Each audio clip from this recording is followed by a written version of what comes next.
This is the end of MSNBC as you knew it. What do you know? They're getting rid of the name even. The name is gone. It is no longer going to be MSNBC. They no longer have the logo. In fact, now they're actually opting for red, white, and blue. I'm like, guys, really?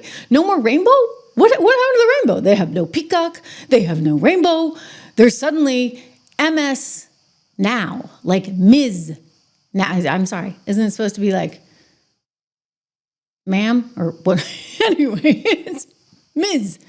Now, MS Now. MS, by the way, is a holdover from Microsoft. Back when Microsoft was putting money into the thing, they got out in 2012. They were smart, right? They got out in 2012, but somehow poor MS is stuck, always being there. Let me show you guys. This is the headline that just crossed, of course, in Variety. Again, I just want to shout out to everyone.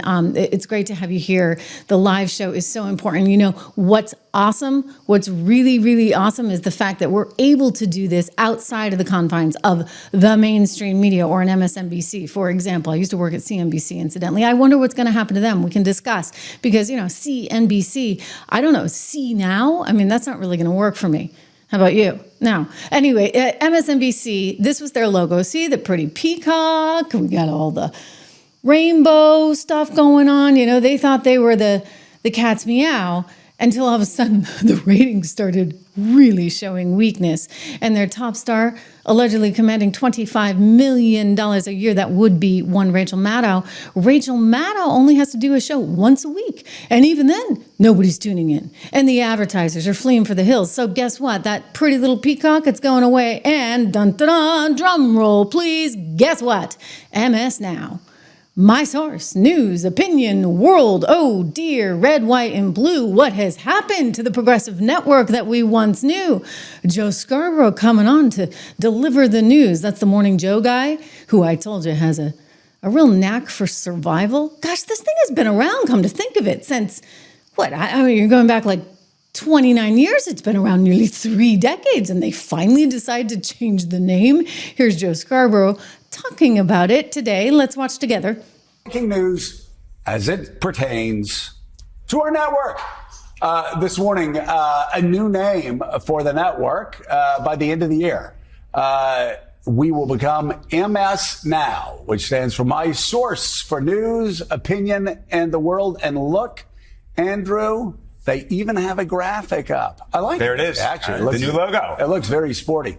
As we go to Versant, we're going to be moving in this direction. MS Now, which I got to say, you know, I got a call yesterday afternoon, and they're saying, "We hope you're okay." We're going. I was like, "What do you mean? Like this shows we're independent." And what I've said on this show time and time again is, you look at the people that are running the company; they're entrepreneurs. Shows that no one wants anything to do with you, that Comcast is actually trying to survive with NBC News and the Peacock streaming network as a totally separate brand that has washed its hands of MSNBC. I mean, we know it washed its hands of Joy Reid. Oh, and even who is the guy with the, you know, the mustache and the goatee that was on the weekend? Chuck Todd. I mean, they finished up with him. And so now, you know, last man standing, Joe Scarborough's hanging in there. I mean, he's no fool. He went down to Mar-a-Lago the day after the election, right? He really got Rosie O'Donnell mad with that one. And Rachel Maddow, who shows up just once a week, just enough to collect the paycheck. I'll tell you, who's not happy about all this? Keith Olbermann. Oh, there's a name from the past, right? Keith Olbermann was one of their big original anchors. He used to have some nightly show. He was like Rachel before there was Rachel. In fact, I think he recruited Rachel. He found Rachel and plucked her out and put her on television. Oh, a lot of allegiance and loyalty she showed, right? She's still on that network. He's gone. Here's Keith saying MSNBC to change name to MS Now. No, I'm not kidding. They can change it to LESMS for all it matters. They still screwed up what I built for them. Ooh, kind of mighty high, right? And Heidi. Keith Olbermann thinking that, you know, he's the responsible person for the entire network. He did say something kind of interesting. He talked about when they had the name MSNBC that came about originally, and he was like, what is this? Like, what is MSNBC? And apparently Andy Lack, who was then running the show at that time, I later worked with Andy. I know Andy.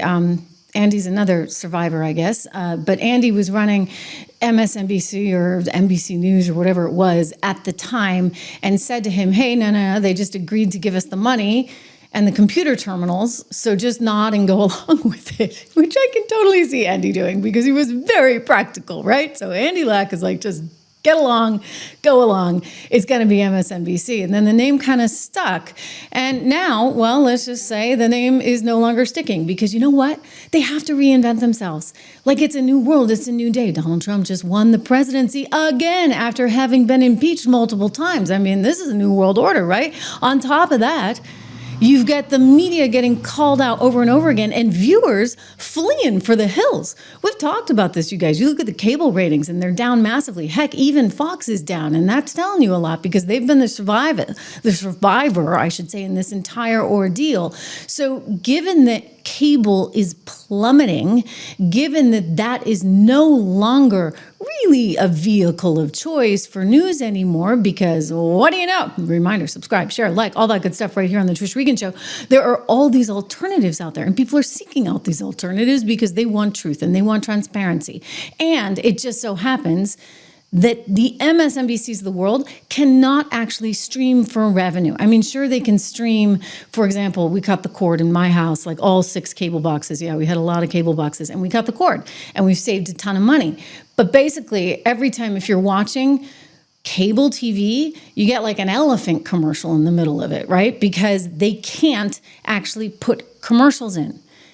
They can't because of FCC rules, et cetera. And importantly, because of, this is actually more the issue with the likes of MSNBC, they're getting paid per household, right? So you get a couple of dollars for each household from the cable companies.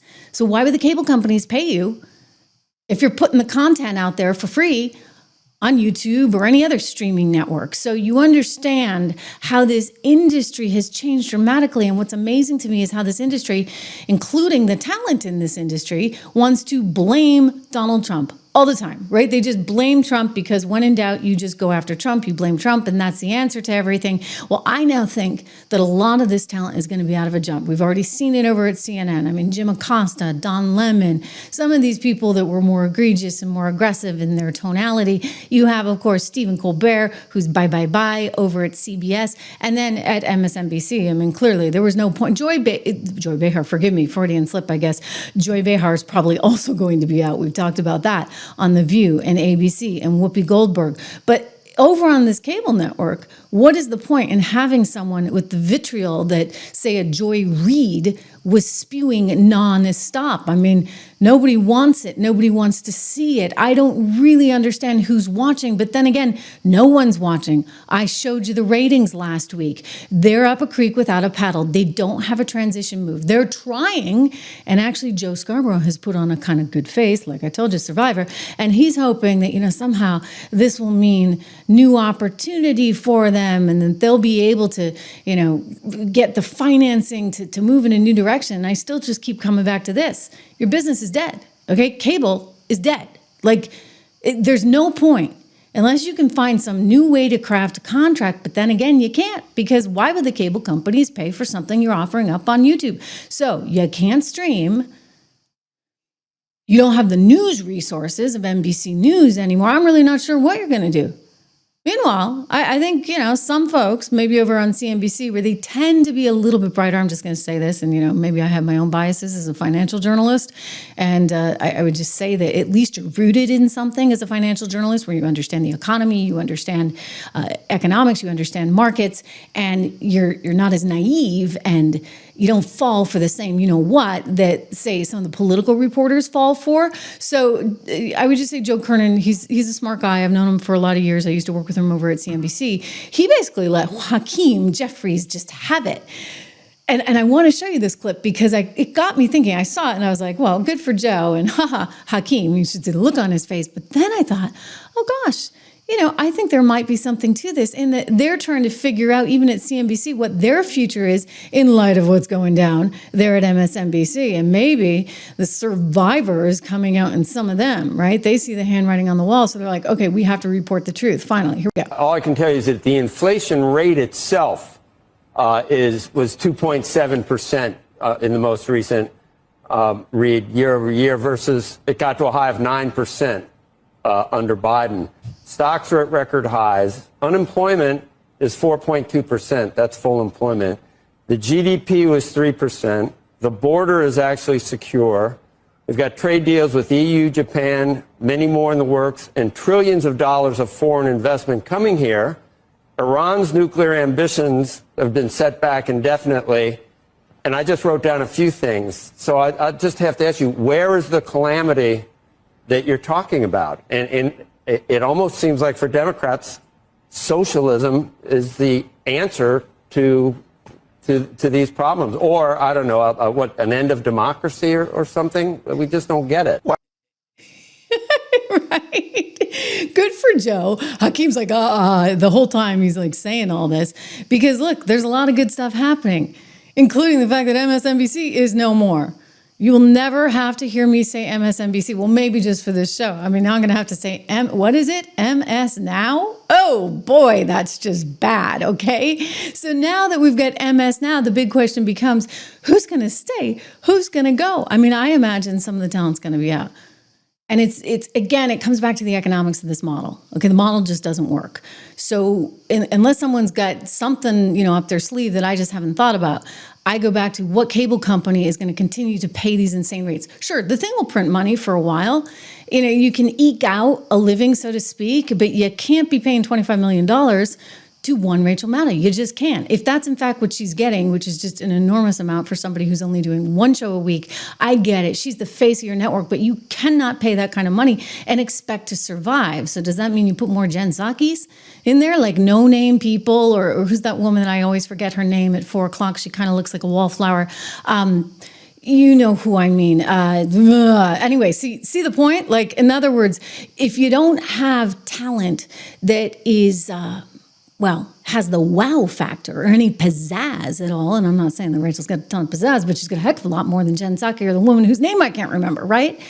I mean, that's, in fact, where you're heading, to a model where you print money, okay, you make a little bit of money, but there's no growth opportunity. And so what happens is you have to whittle down costs, and that means you cannot afford the bigger paychecks. You're going to have to get rid of your big stars if we consider them that. And it's happening over at The View too. And listen, they know it. They know it. You better believe they know. Rachel Maddow knows it. Joy Behar knows it. The other one, Whoopi Goldberg, knows it. And they know that they basically are running a massive risk because they are more expensive and because they're in this changing medium. But what are they going to do? They're going to blame Trump. They blame Trump. They were doing this right ahead of the election. Oh, because they're not going to get any of that, I don't know, sponsorship money through the back door, however that was coming in. I mean, PBS has ended, right, in terms of its money that it was getting from taxpayer dollars, and NPR, same sort of thing. You kind of wonder what MSNBC had working through its books along the way. Anyway, it's all cut off. And they knew this was going to happen, but yet they blame Trump, right? Not the changing industry and the reality. Oh, I guess you could blame Trump for that, right? Because you're not having any of that extra moolah coming from taxpayers. Anyway, here's Joy and Rachel all worried just before the election.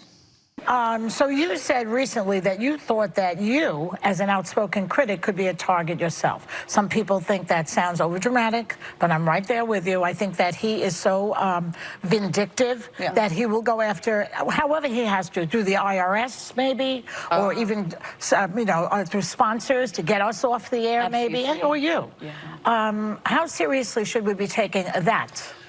Well, so I was asked, am I worried about me? And my answer was, I'm worried about all of us. I'm no more worried about me than I am worried about everybody in the country. I think it's bad to have somebody saying, give me as much power as you can in this country so I can use it to go after other Americans. So I can use it to go after these subhuman internal enemies, and I'll destroy them. Like, that's just not a good system for anybody. And I don't think anybody's safe if that's the sort of basis on which he wants to get more power. Well, remember when Nixon had an enemies list? That was a proud moment for a lot of people if they were on the enemies list. Maybe we need to turn it around like that. Well, I think that if he decides that he's going to go after you or me or anybody who's well known, we have resources, we'll likely be fine. But I think there's a pattern where he picks out individual people and effectively terrorizes them. But I mean, there's Stormy Daniels wearing a bulletproof vest. Oh, please. Right? This is them just trying to grease the wheels because they knew it was coming. Versant, however you want to say it. I'm trying to give them a French flair because, they're not very patriotic or American, are they? Even though now it's red, white, and blue. I mean, guys, what are you trying to do? Trying to compete with Fox? For goodness sakes, we went from rainbow flags to red, white, and blue over at MSNBC because it's the end of the network as you know it. Unbelievable stuff. And we knew it was coming. I told you it was coming. And granted, I see some of you in the comments, peace of my mind, thank you for pointing out how many likes we're getting. Yes, keep liking, keep sharing, keep commenting. I would just say this. Look, yes, the network will continue on in some form of itself.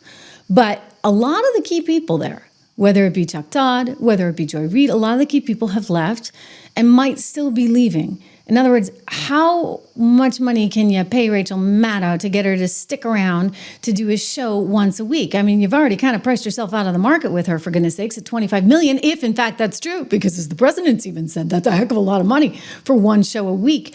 Is that really what you're doing in light of, gosh, those darn ratings, which are quite awful as well? So her ratings are sinking. I'd say, hey, you know what? Put Jen Psaki in there. She's not going to cost you that much. And the ratings can keep tanking. Maybe she can kind of learn on the job and, develop a little personality somewhere, somehow. At least she's not costing you a pretty penny, because I'm telling you, shareholders are not going to like this. Jen Psaki, however, continues to flop in the ratings. I mean, she's just doing miserably, terribly bad. This is from Free Beacon that was talking about this quite recently, losing 44% of the audience that basically Rachel had. But even then, even when Rachel comes on Monday, they're still way, way down. And she's had a lot of backlash, as this particular article points out, a lot of backlash, because it seems that she was instrumental in having covered up for one Joe Biden. So, the audience doesn't trust her. The ratings aren't there. And the entire medium of news is changing in real time. We're part of it, right? We're almost at 1 million viewers. Think about that. 1 million subscribers, I should say, right here on the Trish Regan channel. 1 million subs. I mean, it's actually truly, truly incredible. So thank you for all you guys do for that part. But I would just say that this is part of this transition. And so MSNBC is like, oh, I don't know, the Iceman when the refrigerator came. How are they going to survive? They probably can't. They probably won't. And that's okay. You know what? We call it transition. There's just a lot of industries, right, that have gone through this, and more industries to come. If you want to learn more about all the changes that are happening throughout so many industries, including, I would say, the power of AI. I know it's scary and all that, but it's also incredibly powerful. Go check out my company, 76 Research, 76research.com. Some of our model portfolios are really just performing so well, and I'm so proud of this company that my friend Rob and I started. We're coming up on, I guess, maybe just over a year. Yeah, just over a year. And you look at, like, for example, our tech portfolio, which has just killed it, of course, because tech is taking on more risk, as I always point out, versus something like an income builder portfolio. But if you have time on your side, it's a good thing to do.